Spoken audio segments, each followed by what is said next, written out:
Okay, Saturday was the White House Correspondence dinner. Here's a clip. It's a trash fire. We could stop there. Now, everything went as planned. The comedian, an undiluted leftist, plucked from the Daily Show assembly line of press-approved progs, unloaded on the White House. But like a tortoise on crutches, you could see the jokes limping toward you. The dinner's now just old news, an orgy of self-congratulation, selfies, and predictable barbs masked as edgy, like the Sarah Sanders stuff. I have to say, I'm a little starstruck. I love you as Aunt Lydia on The Handmaid's Tale. I actually really like Sarah. I think she's very resourceful. Like, she burns facts, and then she uses that ash to create a perfect smoky eye. Like, maybe she's born with it. Maybe it's lies. It's probably lies. And I'm never really sure what to call Sarah Huckabee Sanders. You know, is it Sarah Sanders? Is it Sarah Huckabee Sanders? Like, what's Uncle Tom but for white women who disappoint other white women? Now, Wolf reminds us that you can smear women as long as you're on the right side politically. The media calls that a roast. If you did it, it would be called misogyny. But progs play by different rules. Take Joy Reid. Whatever she wrote will be excused by people who would crucify you for much, much less. Being on the left excuses everything. You can drive girls into the drink or run the Klan and still sit in the Senate as long as you're a Democrat. Now, the comics defenders will say, but Trump said bad things about women, too.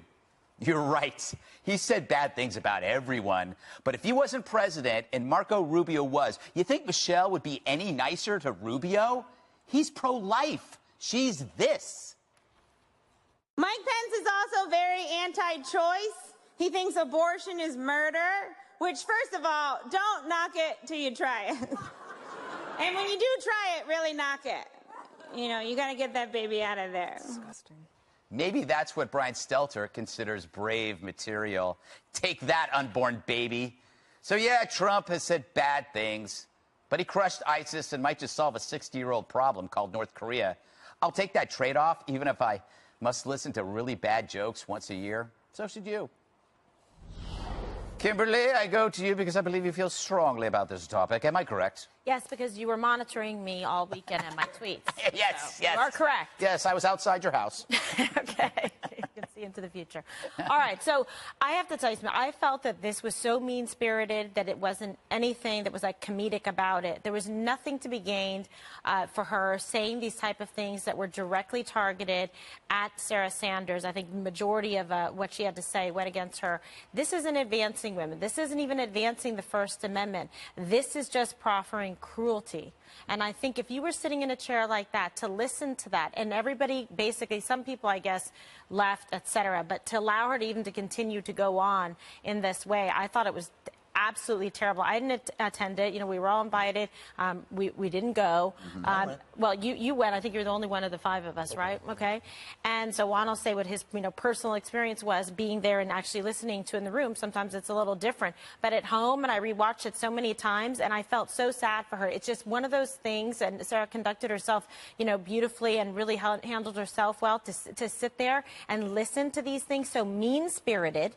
Bullying, that's what it is. I wouldn't like it if she said that about, a man, a woman, a child. But to do that, what did Sarah Sanders ever do to her to deserve those kind of personal attacks and that level of vitriol? I mean, she should feel horrible about herself when she goes to bed and she wakes up in the morning, Michelle Wolf, because none of that was funny whatsoever. Well, okay, Dana, they would probably respond that, A, Sarah, because Trump wasn't there, Sarah, she becomes the target, she's the proxy, and number two, Trump has said things about, people's faces twice, so it's like... And some people laughed. Yeah. Right? And I just across the board, I don't think it's good or funny. The interesting thing about this is that just 2 months ago or 3 months ago, the president went to the Gridiron dinner, and it was one of the first of these that he's attended. He brought the house down. He's very funny. Yeah. His speech was great. Nancy Pelosi was one of the speakers. I think that was her that night. And then Tom Cotton. Usually, if you have an elected leader who has to, and it's not easy to give a speech like that, and they have to practice, and it costs actually a lot because you usually farm it out to some great speechwriter. And I don't think Washington, D.C. needs to bring in anyone from the outside to do these types of things. The Gridiron Dinner has never done it. It is always fantastic. The line that they have is the gridiron singes, but it never burns. I do hope that that's the last of the sound bites that I have to hear from her, because the voice is really, it gets to me. Craig Ferguson was one of the only comedians there that I thought was so gentle, because he basically just made fun of himself the entire time, and he complimented me, so that was, I remember that. But the other thing is when she talks about the abortion joke. Yeah. You know, one thing you could say in response is that, well, at least she called it a baby. Yeah, that's I think that was the biggest flaw. So now you think it's a baby. Yeah, Good. That's great. Yeah. Because we're going to take that to the Congress. Yeah. No, I think that was a big flaw in her, in her, undermined her joke. Also, to your point, you know, Obama gives great speeches. They didn't need a comedian. No, usually the elected leaders who give funny speeches are usually, actually not even an elected leader. Laura Bush, when she did it the one year at the White House Correspondence Dinner, it was hilarious when she called herself a desperate housewife. I mean, everybody got it. And you don't need to bring in somebody from the outside of D.C. Yeah. I Jesse? agree with you, Dana. It should be no more. Let the president do it. Like when President Obama spoke, he was very funny. He was very entertaining. Guess what? People would actually go then. No one wants to sit there and listen to this nonsense. Yeah. Jesse, not arousing success. No, Roseanne Barr said the first rule of comedy, you don't target someone in the audience who's more famous than you are. You'll lose the entire crowd. And this is what happens. You book a C-list comedian to make fun of the DC A-listers. Look who they've had the last couple years. Cecily Strong, Larry Wilmore, Hassan Minaj, Michelle Wolf. I've never even heard of any of these people. They're all Daily Show. Exactly. They're all Daily Show alums. I mean, these people are not famous comedians. Look who they had during a stretch of Obama. Conan, Jimmy Kimmel, Seth Meyers, Jay Leno. Look at the stretch under Bush.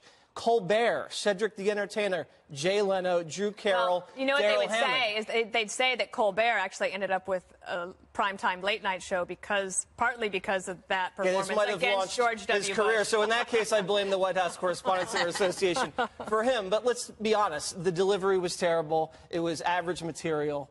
The voice was not good. I'm glad you said it, and I didn't have to say it first. But the point is that I blame the White House Correspondents Center Association for this. They knew what they were getting into when they booked this person. Yeah, I agree. But this is who the left is. They have been smearing and hurting conservatives and trafficking in this kind of hateful, unfunny stuff for the last year. Been on the show for an entire year. We've had montages of this stuff, from Chelsea Handler going after Melania to, I think, the assassination jokes with Kathy Griffin and Johnny Depp. You've had Chris Matthews say horrible things, what they say on Morning Joe, the swear words on CNN. It's been despicable throughout the entire year. No one has ever condemned that. And here's the reasons why they condemned it this time. It was done in their room. It was done at their dinner by a comedian who they hired, and it was done to the person's face. All the other hateful stuff was on Twitter. It was on someone else's show. They didn't have to take responsibility. The reason they had to condemn this comedian now was because it was a PR problem for them. They were only doing it for that reason and that reason alone. You know, and Juan, to that point, do you think that the White House Correspondents Association were cowardly for distancing themselves? I don't think they should have distanced themselves. They made the decision to have her there. They should have supported her, I think. Yeah, and I think they must be reacting to some backlash that they perceive. And I think the backlash, to my mind, as someone who was there and who was sitting there, there was no one walking out, by the way, was that you had Sarah Huckabee Sanders sitting on the stage. I believe she was 2 people removed from the lectern, and she's sitting there, and even the TV cameras then enlarged the perspective so you could see Sanders reacting to Ms. Wolf. And the problem was that it just felt unfair to her. I thought, you know, I saw Sarah Huckabee Sanders later, and I held her hand. I said, you know, I think you have a great sense of humor, because in the moment you worried that she was going to burst into tears or stand up and walk out, and then it'd be a whole deal about that. And that's not what the White House Correspondents Association wants for their event. Where I disagree with you guys is she was hilarious. I think she was genius funny. I mean, and you don't understand. She was picking on the press a lot. She was picking on Democrats. She said about the idea that Franken is gone. She said Ted Kennedy probably says, hey, I murdered a girl, you know, that kind of thing. That was a good joke. You know what? And I think when I sit here with all you guys, you talk about liberal intolerance for a variety of voices and speech. Well, gee, here's a different perspective. And she went after, and probably her most telling thing was, she said, you know, you guys in the press, you created this monster, and now you're all making your books, your podcast, your TV shows, making money, and you don't ever say, but you love, all you want to talk about is Trump and Russia. That was directly at the meeting. That was a good part. And then another good part was when she went after white women. And I'd never heard anything like this. She says, hey, you think about what's going on, not only with Sarah Huckabee Sanders, but you think about Kellyanne Conway, you think about Ivanka. Everybody says, oh, women's issues are going to be at the forefront. She says, you guys have disappointed white women, and she's called them Uncle Toms in terms of white women. To me, this was like, everybody, let me tell you, where I was thinking people were laughing. Okay. Well, maybe you were at a different table because I watched the whole thing where I was. on On C-SPAN 1, and she lost the crowd early, and she bombed. And there's so much good material about the Trump White House, from Acosta to Twitter to the Russians to Pelosi and Chuck Schumer.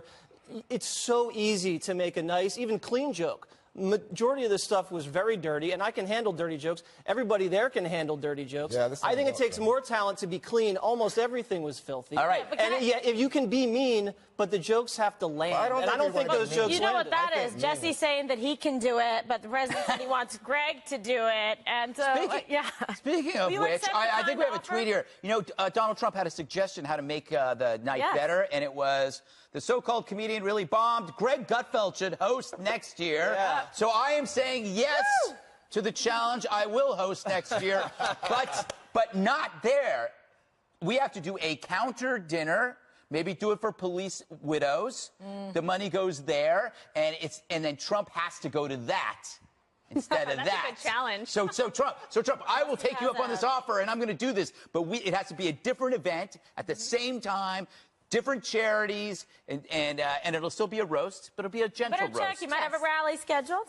Yeah, but it's a tough thing. I mean, you know, I remember when Imus went after the Clintons. Oh, yeah. About extramarital affairs, Yeah. with Mrs. Clinton. I know, it was harsh. That was hard. How about Larry Wilmore using the N-word in front of Obama? Oh, see, I remember doing monos on all of these. Yeah, you know. Maybe this will be the last one. They don't need a comedian there. They could just use themselves. The president would be far funnier, to be quite honest. He's great at the rallies. He's great when he gets up and spoke at the gridiron thing, like Dana said, and that wasn't, like, mean-spirited. Yeah, and they can all be their own punchlines. That's the fun.